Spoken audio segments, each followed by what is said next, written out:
This is our news, the weekend edition, and on the broadcast tonight, 2 men are dead, the victims of a car crash on the island of Andros. Plus, a staunch critic of his own party, Frederick McALPINE weighs in on whether he believes the F&M will get a second term in office. And the Environment Minister assures highest standards ahead of oil drilling.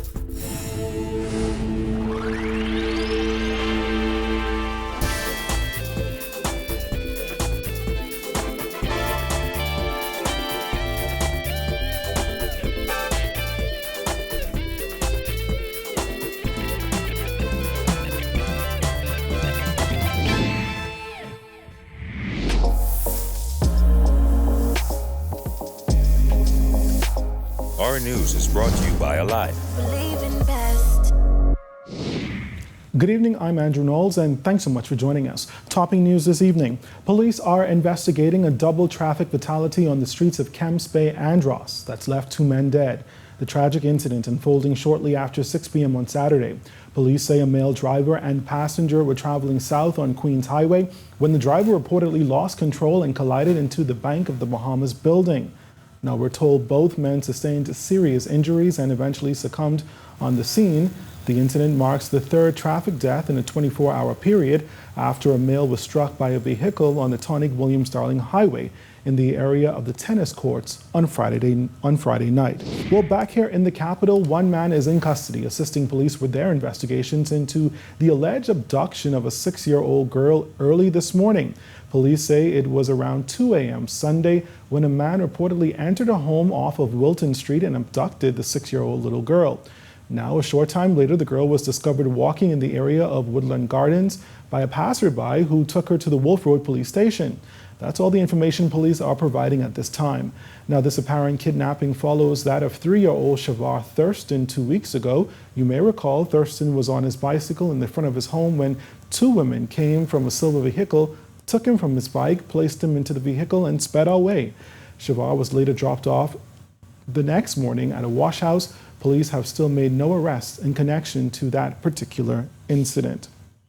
Meantime, 3 men are in serious condition in hospital, all victims of a shooting last night.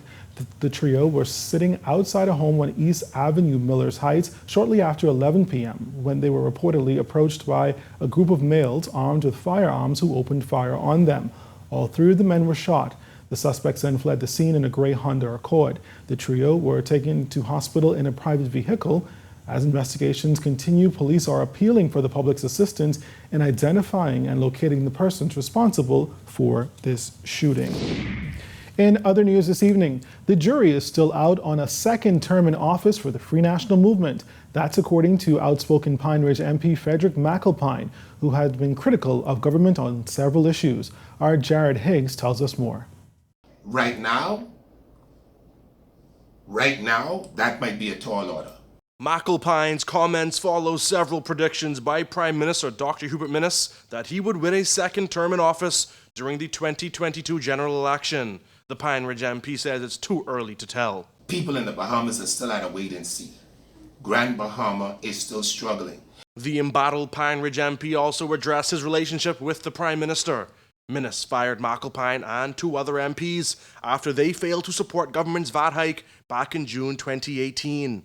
McALPINE also opposed government's resolution to rent Town Centre Mall to house the post office. Town Centre Mall is owned by Cabinet Minister Brent Simonet and his brother. Asked whether he felt he was being cooperative enough with his colleagues in government, the PINERIDGE MP insisted he was. I am a team player. You know, I can be a team player. I like playing, but it's a difference when you are a team player and the coach won't even let you in the game. And it's even worse when the coach don't let you in the game and everybody in the auditorium know that you're quite a good team player. You can play ball well. So if you don't want me on the team, trade me. But don't have a good player sitting on the bench and then saying he's not a team player when the coach just don't want to play him because of personal or petty reasons. I don't know what the circumstances. But the coach keeping me on the bench does not negate the fact that everybody else knows I can play and can play very well. McALPINE has also called on the Prime Minister to address calls for the resignations of National Security Minister Marvin Dames and Health Minister Dr. Dwayne Sands. Those calls led to a heated exchange between Dames and McALPINE following the adjournment of the House of Assembly on Wednesday. Reporting for our news, I'm Jared Higgs. All right, thanks a lot, Jared. Opposition leader Philip Davis doubling down on calls for the Prime Minister to reel in National Security Minister Marvin Dames.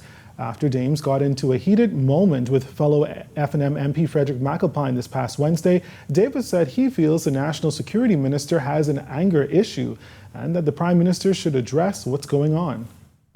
I witnessed him having to be restrained several weeks ago by the Prime Minister and Mr.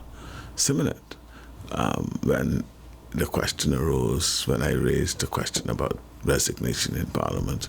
He jumped to his feet very menacingly, pointing across the floor at me and totally out of control, to the point where the Prime Minister, as I said, and Mr. So there is an issue with him. Dames has already come out saying he didn't lose his temper during the ordeal and that he just wasn't interested in being buttered up by McAlpine, especially after he joined the chorus of the opposition in calling for the Prime Minister to speak to the issue of Dames and Health Minister Dr. Dwayne Sands' involvement in the Frank Smith trial. Now, while the opposition has returned to Parliament after a 2-week boycott over the same issue, Davis said they will continue to press for a response from the Prime Minister, whether it be calling for their resignations or terminations. If that doesn't happen, well, we'll see what happens. We'll continue. We'll be relentless in our assertions and in our call for those resignations and or their firing, and we'll continue to bring to the Bahamian public the conduct of the government in respect to this matter. The Minnis administration will not cut environmental corners when it comes to exploratory oil drilling in the Bahamas. That's according to Environment Minister Romuald Ferreira, who insists Bahamas Petroleum Company will go through the necessary environmental processes in order to undertake exploratory oil drilling in Bahamian waters. With that story, here's Jasmine Brown. The Housing and Environment Minister insisted the government will ensure that all the environmental rules are followed. BPC will submit an environmental impact assessment, which will have to go through the processes of having the permits issued by the BEST Commission. Ferreira's comments come after several well-known environmental groups such as Save the Bays, Re-Earth, and Bahamas Reef Environment Education Foundation expressed strong opposition to BPC's exploratory drilling. BPC issued a statement on the approval of the extension last week, revealing that the government gave it permission to work toward drilling an exploratory oil well before the end of 2020. BPC was first granted a license for exploratory oil drilling in 2007 by the Christie administration. The license was renewed by the same administration at least 2 more times since then. BPC applied for environmental authorization from the Bahamas Environment, Science and Technology Commission in April 2018 as a prerequisite for oil drilling, according to the Petroleum Act 2016. Ferreira fired back at critics who insist there should never have been a renewal. This isn't a question of renewing the existing license under normal circumstances. The legal opinion hinged around whether or not the time had continued to flow, whether or not there were interrupting or intervening events which affected the lifespan of the license, for want of a better phrase. And that was the opinion that we saw, that was the opinion that we got. The Environment Minister and Attorney General Carl Bethel have both said that the Minnis administration was legally obligated to extend the license for BPC. And that's just about all they have said, as questions still linger over the location of exploratory drilling. Asked about the location of the drilling, Ferreira said this. I think that they would be best suited to answer the question as to where will they, because they have to drill a spud well.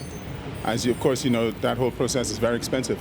And so they will make that determination. I'm sure that would be a business decision based on scientific evidence that they would have assessed by their geologists within the company. Reporting for our News, I'm Jasmine Brown. All right, thanks a lot, Jasmine. Still ahead tonight, the new DNA leader calls on both the governing Free National Movement and opposition Progressive Liberal Party to stop the petty politics. That story and more when our News, the Weekend Edition, returns.